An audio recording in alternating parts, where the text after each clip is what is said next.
ওরা আসলে রাত্রিবেলা কি নিয়ে আলোচনাটা করে। দেখলাম যে রাতে ওরা কথা বলতেছে, যে ছেলেটা বলতেছে, দেখো বাবু আমার না খুব মাথা ব্যথা করতেছে। মেয়েরা বলে মাথা ব্যথা করতেছে, আয় হায় অনেক বড় সমস্যা, বাবু দিয়ে দেখি হয়ে যাবে। বাবু ঠিক হয়েছে? হ্যাঁ ঝরঝরা লাগতেছে। একটু পরে ছেলেটা আবার একটা পড়াইছে, বাবু আমার কাছে গলা ব্যথা করতেছে। গলা ব্যথা, আয় হায় গলা ব্যথা যেতে পারে, আজকে একটা উপমা দিয়ে দিই। বলে বাবু ঠিক হয়েছে? হ্যাঁ একদম ঠিক হয়ে গেছে। একটু পরে আমার বাবু আমাকে পেট ব্যথা করতেছে, পেট ব্যথা, এখান থেকে ক্যান্সার হয়ে যেতে পারে, বাবু আজকে একটা উপমা দিয়ে দেই। নিচে নামতেছে নিচে, বাবু শাস্তি মানে হ্যাঁ একদম ক্লিয়ার হয়ে গেছে। এবার তল পেটে আমার পাশের চাচা ঘুমের পরীক্ষা করে, আহা আমার একটু পাইলসের সমস্যা ছিল,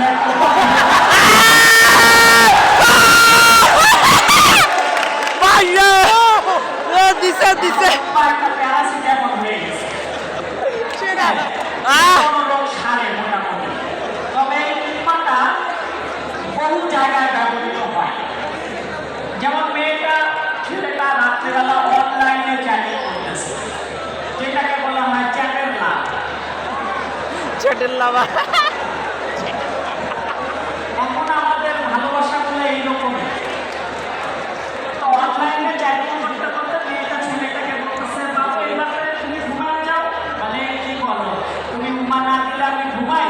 তো মেয়েটা টাইম করছো, বাবা ঘুমাও। ছেলেটা ঘুমায় গেল, মেয়েটা জেগেই রইল। কারণ এইরকম 3টা উপমা দিয়ে তার আরো 3টা বাবুকে ঘুমায়।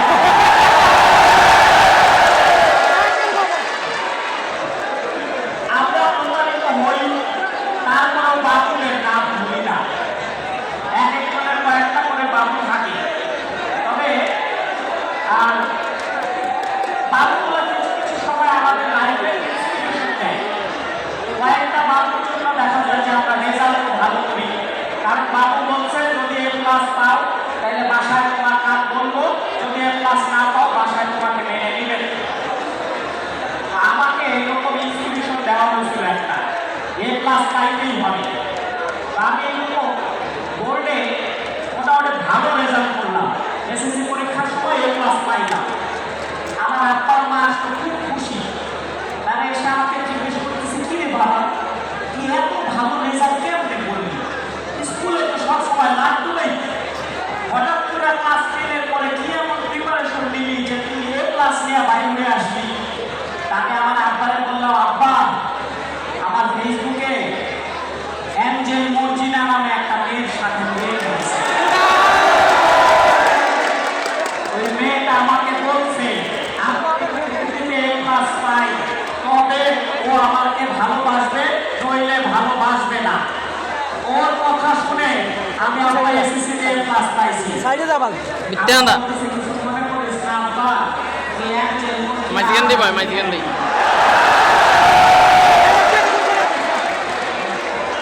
ইয়াঙ্গার টু গাইছে কেন নে হুম দেখেন আছে আর এখানে গেছে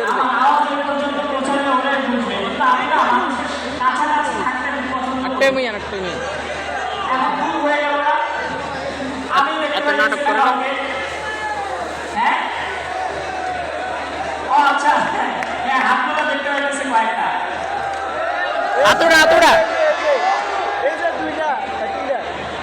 কিছু কিছু মানুষ দেখবেন যে আমাদের পারফরমেন্সের ঈর্ষান্বিত হয়।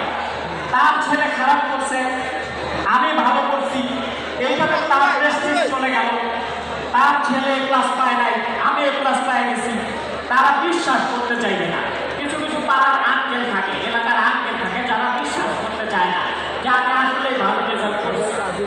হ্যাঁ, কিছু আত্মীয়-স্বজন থাকবে দেখবেন যে সারা বছর কোনো খোঁজ নাই, শুধুমাত্র পরীক্ষার সময় উদয় হয়েছে, বাবা কত পাইছো? থাকে না এরকম কিছু আত্মীয়-স্বজন? হ্যাঁ হ্যাঁ থাকে, প্রত্যেকেরই থাকে, যারা শুধুমাত্র এসএসসি পরীক্ষার সময় উদয় হয়।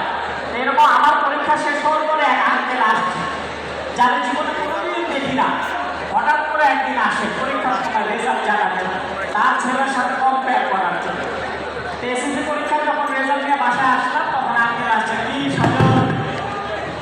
রেজাল্ট কি? হ্যালো আঙ্কেল, আসসালামু আলাইকুম।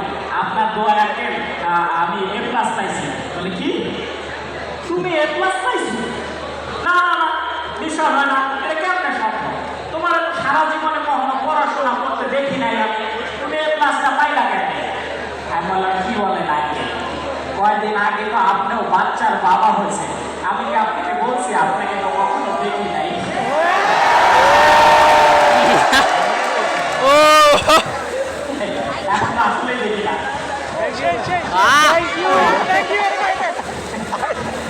ও আছে? বাইট তো থান আচ্ছা, হ্যাঁ হ্যাঁ হ্যাঁ, কয়েকজনকে দেখা যায়। স্কুল লাইফের কিছু এক্সপিরিয়েন্সের কথা বলি। এখানে অনেক পাওয়ারফুল উড়াইছি কিছু কিছু সময় আমাদের মনে হয় যে স্কুল এটা কবে শেষ হবে, কিন্তু যখন শেষ হয়ে যায় তখন মনে হয় যে আবার যদি স্কুল লাইফে ফিরে যেতে পারতাম। আমি যেদিন প্রথম স্কুলে যাই, সেদিন দেখি স্কুলে বড় ভাইরা ক্লাস 10 এর বড় ভাইরা মারামারি করতেছে। ক্লাস 10 এর দেখে আসেন এখানে?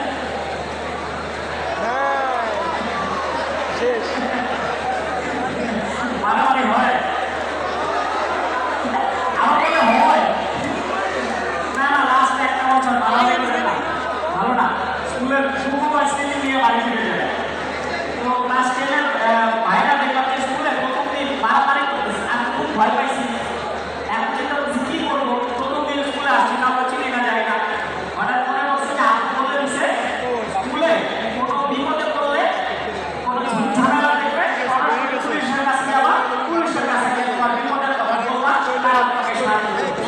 আমি প্রথমে যাই যে স্কুলের বড় ভাইরা মারামারি করতেছে, হ্যাঁ আমি ভয় পাইছি। ভয় পাই সত্যি সত্যি এক পুলিশের কাছে গেছি।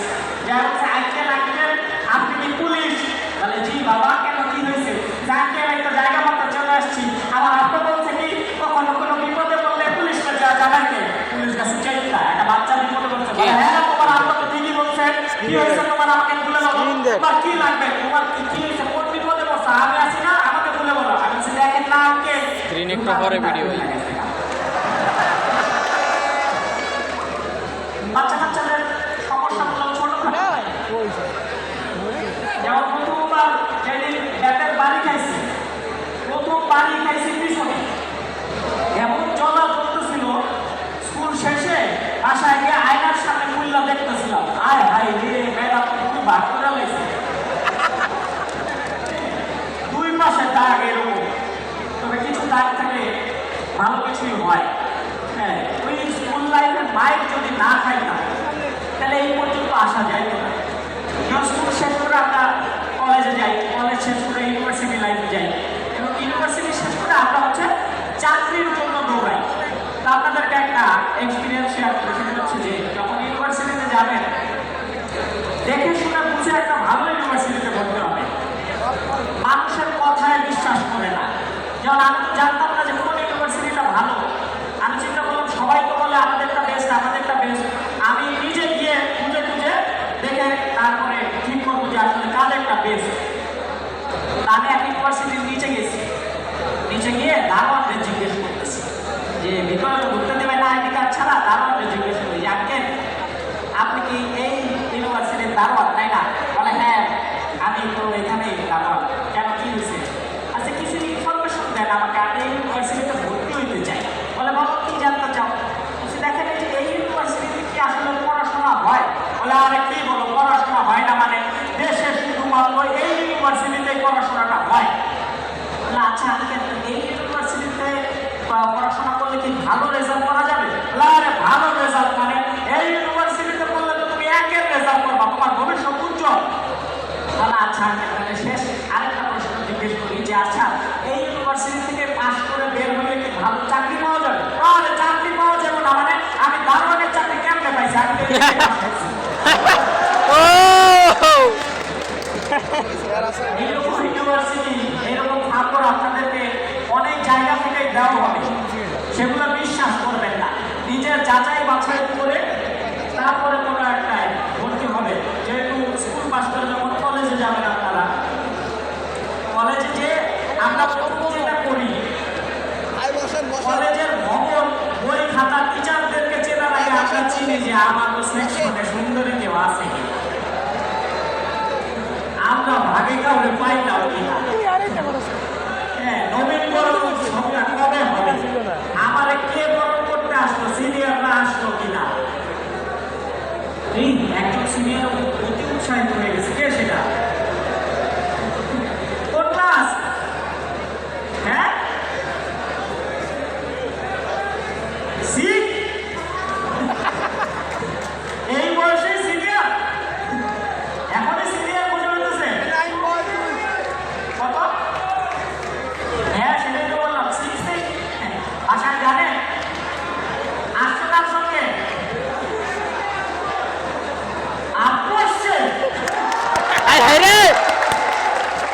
সামনে কত গুণে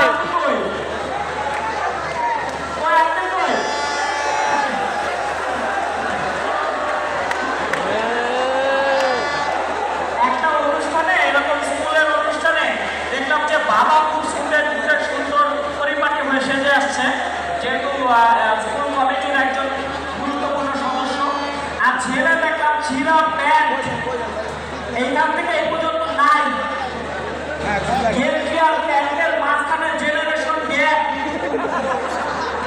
চুল মনে করো যে এই দিক দিয়ে হলুদ এই দিক দিয়ে নীল, আর প্যান্ট এমন ঢিলা যে হয়তো একটু পর পর এরা টাইনা তুলতেছে, দুই কদম হাঁটে আবার টাইনা তুলে, আবার একটু হাঁটে প্যান্ট খুলে পড়ে যায় আবার টাইনা তুলে। এবার আজকাল তো স্কুল কমিটির সদস্য, সে দেখতেছে যে পোলা বারবার প্যান্ট টাইনা টাইনা তুলতেছে, এটা তো যে কোনো সময় বিপদ সীমার নিচে নেমে যাবো না। পোলার ডাক দিয়া কোরআন হয়ে গেছে, আব্বা তুই এদিকে আয়। বলে, কি হয়েছে আব্বা? বলে, তোর কি সরম করতেছে না? তুই এটা কি প্যান্ট পরে আসিস? প্যান্টটা তো ঢিলা, প্যান্ট তোর বিপদ সীমার নিচে নেমে যেতেছে, একটু পর পর তুই বারবার টাইটা তুলতেছ, এটা কেমন দেখা যাইতেছে? বারবার প্যান্ট যদি টাইটা না তুলি দেখতে আরো খারাপ দেখা যাবে। জিন্স পরা কে কে এখানে? এটা সাবধানে। ছেলেদের জাতীয় পোশাক কি? গামছা লুঙ্গি। না দেখেন, মেয়েদের হচ্ছে শাড়ি, ছেলেদের লুঙ্গি। কিন্তু আশ্চর্যজনক একটা ব্যাপার দেখেন, শাড়ি, একটা মেয়ে সুন্দর শাড়ি পরে আসলে, অপারেটিভ একটা সুন্দর শাড়ি সেজে পুজে আসলে একটা ছেলে দেখে দাম খুব প্রেমে পড়ে যায়।